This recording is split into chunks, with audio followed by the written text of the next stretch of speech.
Let me get this out of the way first. This really did happen to me. This is 100% true story, especially the part where I uppercutted a ghost through heaven itself. As with most true stories, do not expect some great, shocking ending. I can only relate to you what I know. This is a mystery to me and probably will remain so for the rest of my life. I'm only telling you this because I feel like it highlights a concept I want to discuss.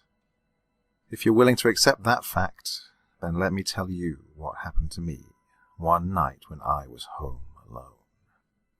It was back when I lived in Kalamazoo, Michigan. I no longer live in Michigan, so I have no qualms with stating that little fact. I was a teenager at the time. My sister was in college and my parents were taking my brother out to look at colleges in the Midwest. I want to say I was 14 or 15 at the time. It was the summer and I'd been at football camp. I told my parents that I would be there for a week rather than the actual 5 days, so I could be home alone for a few days. Looking back, I realized if I told them the truth, they wouldn't have been all that concerned. But I guess I just wanted the excitement of pulling one over on them. I did manage to get some excitement out of it all, but not in the way I'd hoped. I got home and set about doing what teenagers want to do. I blasted heavy metal, climbed out of my window onto my roof to smoke cigarettes, and other illicit things that are best left unsaid. I enjoyed the freedom and took advantage of the opportunity to watch some horror movies. They weren't really all that scary, but I do think they set up a certain atmosphere. I even ordered a pizza to eat while I watched my marathon. I must have forgotten to close the door when I paid for the pizza, because when I was getting ready for bed, I found the front door to my house wide open. I don't mean open by a crack. I mean completely open for anyone and everyone to walk in uninvited. I would have normally thought nothing of it, of course, but I was alone, and I just watched 4 horror movies back to back like a genius. I had visions in my head of a crazed vagrant hiding in a closet with a box cutter waiting for me to fall asleep before carving his murderous manifesto into my chest. I decided to arm myself with what I had on hand. A BB gun we used to spook off squirrels and raccoons. Yeah, we lived in a rural area. It was made to look like a handgun, and was so realistic that it would probably get you shot if you started waving it around in public. You even loaded the BB gun by pulling back the slide, which gave it a very similar appearance to a real handgun. I hope that any razor blade wielding baseheads could be intimidated with this imitation. I'd hoped that they wouldn't call my bluff, because I had a crystal clear mental image of a BB bouncing ineffectually off his chest before he vivisected me with a chainsaw. I proceeded to sweep my house, looking in every closet and under every bed. I even checked the attic. Each time, the tension within me grew tighter and tighter in my chest, like I would pull open a door to see a man with a knife-sliced smile and butcher's knife grinning at me.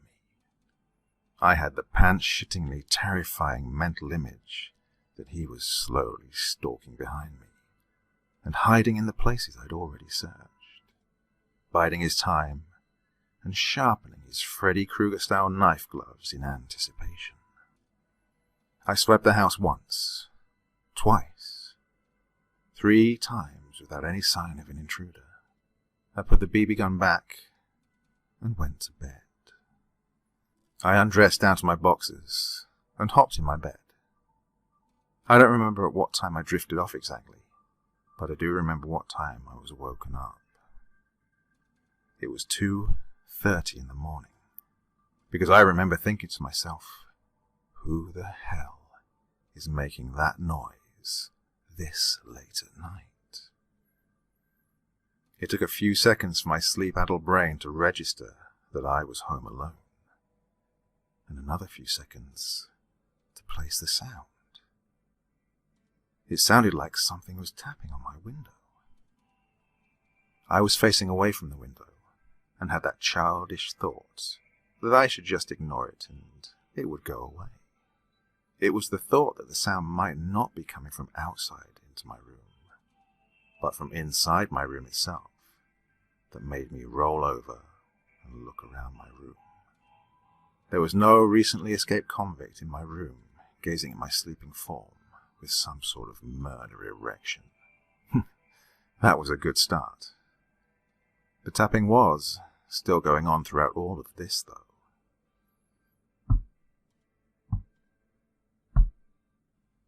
It was definitely coming from the vicinity of my bedroom window.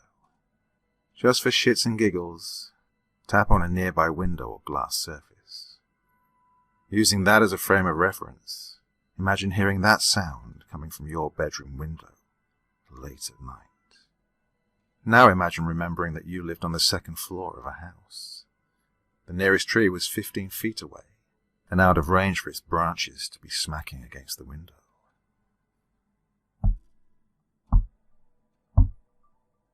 My mind painted images of hockey mask-wearing men sitting on the 3-foot space of the roof outside my room, tapping on my window with their machetes. I slept with the blinds down to prevent the sun from waking me up too early, so I couldn't just simply look out my window. I would have to get out of my bed and open the blinds.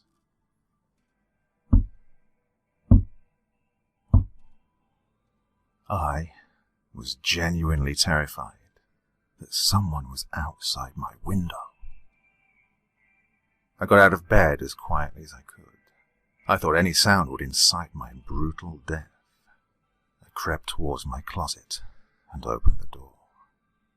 I was no longer imagining home invaders waiting in the dark closet with their sickles sharpened. I was certain that there was a clear and present danger feet away from me outside my window. I searched my closet for something to defend myself. The only thing I could find was a wiffle bat. I almost laughed at the absurdity of me tearing open the blinds, threateningly wielding a plastic bat at the intruder. At least they would have some decent comedic fodder for my tombstone. He died in his boxers, brandishing a plastic bat against a sword-swinging undead samurai. I found nothing else even remotely feasible for a weapon. I crept over to the window with a plastic bat in my fist. The tapping was still emanating from the window. I cautiously raised my hand to pull the string. I hesitated for a full minute in paralyzing fear. I reasoned that I could try to peek out at whatever was still making the noise. I was debilitated by the prospect of peeking out, only to see an eye staring back at me.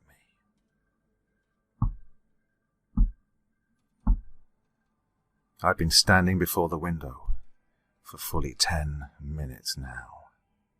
The prospect that as soon as I opened the blinds, I could incite my violent and bloody death gave me considerable pause.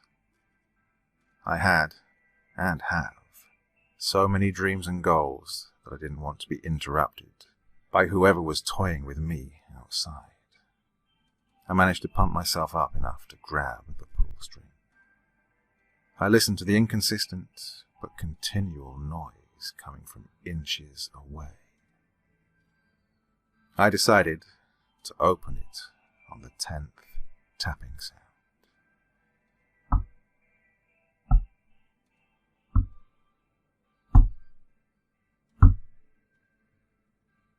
The noise stopped. The lack of noise was so much worse than the incessant tapping.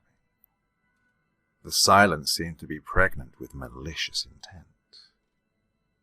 Were they planning to blitz me now? Was their game over? Would they come crashing into my bedroom through the window? I held onto the plastic bat so tightly that my cuticles went white. I decided that it was now or never. I grabbed the drawstring for the blinds and pulled. And nothing. There was nothing outside. Had they fled?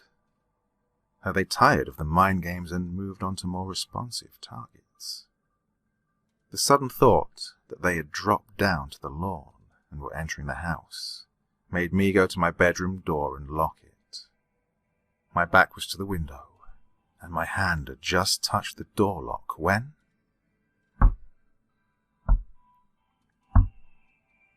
the sound was back. I whirled around, and my heart was hammering in my chest. There was nothing outside. I remembered thinking that this must be what insanity felt like.